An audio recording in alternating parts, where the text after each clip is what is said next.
आप देख रहे हैं न्यूज नाउ 24/7 ताज़ा खबरों के लिए हमारे साथ बने रहें। शिवसेना यूबीटी नेता आनंद दुबे ने कहा, बिहार में चुनाव होने वाले हैं। भाजपा के शासन में जिस तरह से अपराध बढ़े हैं और जिस तरह से कानून व्यवस्था ध्वस्त हुई है, उससे वे डरे हुए हैं। चुनाव आयोग उनकी कठपुतली बनी हुई है।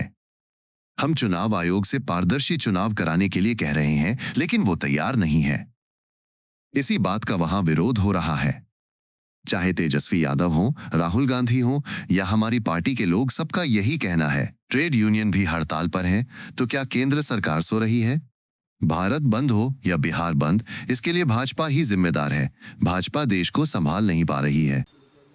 देखिए, ऐसा है कि बिहार में चुनाव होने वाले हैं। भारतीय जनता पार्टी और उनके जो पार्टनर है जेडीयू, इनके शासनकाल में जिस ढंग से अपराधी बढ़े हैं, जिस ढंग से वहां पर कानून व्यवस्था ध्वस्त हुई है, इससे घबराए हुए हैं। ये चुनाव आयोग इनके हाथों की कठपुतली है। हम चुनाव आयोग से कह रहे हैं कि आप पारदर्शी चुनाव करवाइए, आप इलेक्ट्रल की जो व्यवस्था है उसको अच्छे से पारदर्शी करिए। वो करने तैयार नहीं है। इसी को लेकर वहां विरोध हो रहा है, चाहे तेजस्वी यादव हो, चाहे राहुल गांधी हो, चाहे हमारी पार्टी शिवसेना हो। हम सब एक ही आवाज उठा रहे हैं कि आप पारदर्शिता लाइए। और उसी के साथ साथ अगर ट्रेड यूनियन के लोग भी हड़ताल कर रहे हैं, तो केंद्र सरकार क्या सो रही है? ट्रेड यूनियन के लोग, जो व्यापारी हैं, जो व्यापार करते हैं, वो अपनी मांगे रखना चाहते हैं।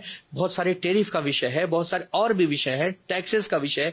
क्या उसको सरकार को ध्यान नहीं देना चाहिए? तो चाहे भारत बंद हो और चाहे बिहार बंद हो, इसकी जिम्मेदार खुद केंद्र की बीजेपी की सरकार है। और बीजेपी से अभी देश नहीं संभल रहा है। बीजेपी ने जुमलेबाजी तो बहुत कर दी, बीजेपी ने बड़ी बड़ी बातें कर दी, लेकिन अब बीजेपी धरातल पे काम नहीं कर पा रही है। तो बीजेपी को समझना होगा कि इतना बड़ा देश अगर आपसे नहीं संभल रहा है, तो आप दीजिए विपक्ष को मौका। अब विपक्ष को भी मौका नहीं देते हैं। जब विपक्ष सवाल उठाता है, तो आप उसको घेर के ईडी सीबीआई का दुरुपयोग करके उसे अंदर डाल देते हैं। तो ये कैसी दोहरी राजनीति है? आपको यह वीडियो पसंद आया हो तो इसे लाइक करें, हमारे चैनल को सब्सक्राइब करें।